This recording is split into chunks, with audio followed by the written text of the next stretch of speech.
All right, folks, April is Farmers Month. Didn't know that. And this morning we're focusing on how agriculture in Jamaica is evolving, particularly through technology and climate investment. Joining us now, the Honourable Minister of Agriculture, Fisheries and Mining, Mr. Floyd Green. Morning, friend. How are you?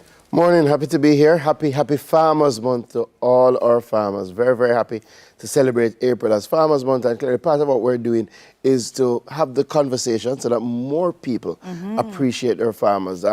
We've been working with the Jamaica Agricultural Society much more closely to elevate the celebration of Farmers Month. And last month, our theme, which we're carrying over to this year, is Thank a Farmer. Because the truth is, once you have had something to eat today, yesterday, day before, thank a farmer. I noticed when you said Farmers Month here, took a quick look at Deb's. Oh, yes, as a registered RADA farmer. Absolutely. Farmer Josephine. Yes. Before we get specific, 5 months on, what's going on with with the agricultural sector before we get specific? You know, our agriculture sector has done amazingly well. And as a testament to how great our farmers are. I've always said it, once you provide them with some support, they will go out and do what they love. And we've seen a big difference in terms of the speed of recovery, even from Hurricane Beryl. And after Hurricane Beryl, we were celebrating how quickly we got back when you compare it to Hurricane Ivan. But, you know, Hurricane Melissa was in October. What we recognize, if you focus on things like providing irrigation support, getting the farmers the water, they will go out and farm. And this time, learning from Hurricane Beryl, we went out and bought some generators so that we had backup power. And within a week, we were able to get 75% of our customers back on stream for irrigated water. Beautiful. So our farmers went out and planted. The other thing that we now do is we always put down something for a rainy day. Yeah. We're going to have some disaster, maybe a long drought, maybe a torrential downpour. So we always have some vegetable seeds in stock, some fertilizer in stock, so that we can get out to work with the farmers who are ready to go again. So between the hard work and dedication of the farmers and our RADA teams being out there to provide some support, what we saw is within a couple months, our vegetable lines have come back in amazing ways. In fact, you talk to the farmers now, they tell you, boy, it's too much all over, because unfortunately, one of the things that we have is that a number of the farmers go into the same crops after a hurricane. So they go into the quicker crops. So cucumber, you know, is a 6-week crop. A number of people went directly into cucumber. We saw great production numbers. Then they go into things like tomato, which again, good crop, but when it comes in a glut, you have a challenge. So what we've seen now when you go to the markets, almost everything is back in great supply. Cabbage, carrot, callaloo, cucumber, lettuce, almost everything. The only thing we're not seeing back as yet, which normally takes a little time, is like a banana plantains, yes. and we get in there. We're almost get in there. Yeah, Minister, I mean, one of the things that we must say is that the RADA mobile app has been a great resource to our farmers. So let's talk about that a little bit more, about what we have managed to do with that. What we recognize is that we have to use the technology to help our farmers. We do know that when you look at the ratio of extension officers to farmers, this is challenging. And a number of farmers have complained to me, they've complained all over, that they just don't get the sort of attention that they want. Because, I mean, you might have one extension officer to over 1,000 farmers. So even if you visited a farmer each day, it will take some time. We have to use the technology. We are putting more boots on the ground with assistant extension officers, but the RADA mobile app, which is available on the Play Store or on iOS, now brings extension services to your fingertip. Yeah. So whether you're a farmer or not, if you're not a farmer, you still can download the app, and let's say you're a backyard gardener level, and you're wondering, how do you plant lettuce?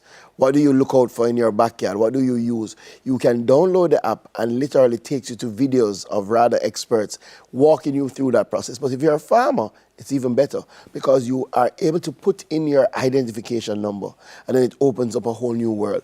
You can plan your crop cycles. You can use it to help you in terms of your record keeping. You get weather forecast update, and you can book an extension officer. You can literally say, I want you to come and see me this day at this time, so that we don't have the extension officer visiting and you're not there. So that provides a significant resource for the farmer. Additionally, you can take a picture of something, upload it, and get the support in real time. All farmers have a registration number? Is that the number that you said? Yes, registration, yes. So once you register with RADA, you get a farmer's ID. And part of what we've been doing, I know some of our farmers out there, some people have registered, they're taking a little time to get a farmer's ID. We've had a backlog. We've seen an uptick, thankfully, Very true. in people going to register. In fact, we've over the last 2-3 years, we've seen an additional 10,000 farmers that have gone in and registered. But some people now are waiting on their ID. So we're working to clear the backlog. But no, once you have your farmer's ID, you put it into the app and it opens a whole new world. I mean, so some of us are a little bit scared of technology. We just feel say it's bigger than we, and how may we do this? Are the farmers, do they have the capability to really understand? So two things. We've tried to make the app extremely easy, right? So that even if you're not au fait with technology, it's so basic that you can walk it through, right? That's one. Two, we do have what we now call RADA Connect, where we go out into the field, we bring the entire RADA team, people can sign up, we will help you to download the app, and we walk you through the process. So we don't just leave you on your own. And then what we're finding, a number of our farmers now, they're very au fait with WhatsApp, right? They have the smartphones, they're very au fait with the weather forecast. So they recognize now how easy it is. And as we say to them, just like how you would download WhatsApp and use WhatsApp, is the same thing. And our young farmers, and we're seeing a number of young farmers, we're seeing a number of female farmers, they're taken to the app in a big way. Yeah. Let's talk about the Adapt Jamaica project, because this one was a big one that was announced last week, right? Yeah, well, we were able to secure, we being the government of Jamaica, our biggest single grant from the Green Climate Fund. Now, the Green Climate Fund is that fund that was established by the world to help countries treat with climate change. And countries apply with projects that would help them build their climate resilience. A number of countries apply. It's a very detailed process. And I really want to thank the technical teams who huddled down and pulled together these projects. What we did in agriculture, look at what we know has worked and put it together in a project document and see how we can get the resource to scale it up. So we know, for example, if we provide farmers with irrigation, they do much better. We know that model farms work. It's better to show a farmer how it is done than to tell the farmer how it is done.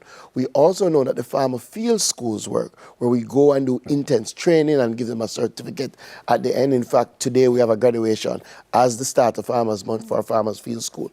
And we went to the Global Climate Fund and we said, listen, we want some support. I want to thank the Ministry of Environment, who is our key point in making these applications. Yeah. RADA, AgriInvest, PIOJ, JSIF worked on this project, and we got a grant of $40 million US, which when you put in our counterpart funding from the government of about $10 million US, is about $50 million US, or about $8 billion that would go into agriculture over the next 6 years. And the access to this, Minister, from the farmers? Yeah, so very good. It will do some heavy.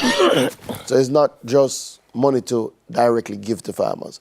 We'll be focusing on small irrigation systems. We'll focus on six central parishes. So what it will mean is storage tank, drip irrigation, and also a pump that's run by solar energy, so that we bring in the renewable. We'll focus on a big irrigation project. We'll focus on 45 model farms. We will do some grants starting this year as part of the hurricane military recovery. But one of the main things that we will be doing is building out storage facilities. Final question from me, Minister. Is there any area in our rebounding efforts that you have not jumped on yet? We've jumped on all areas, but there's more to do. So, for example, we have been engaging our fishers. We've issued about 2,000 rolls of wires. We've done some boats and engines. We've done some grants from as low as 150 million to 5 million, as in grants to people who have suffered damage. But we've lost about 3,000 boats, so it will take us some time.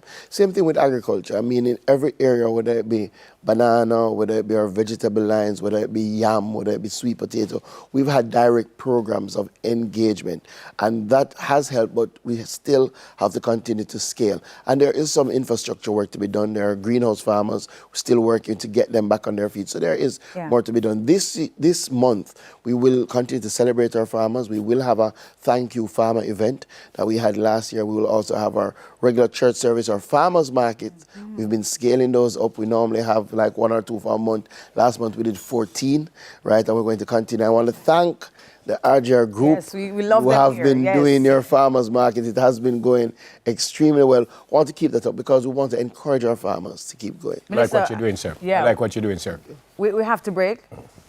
But thank you so much, sir, for being here. I wanted to ask something about egg farmers, but I know that you're going to address this very soon. But thank you for being here. Thank you so much. That was our Honourable Minister Floyd Green, Minister of Agriculture, Fisheries and Mining.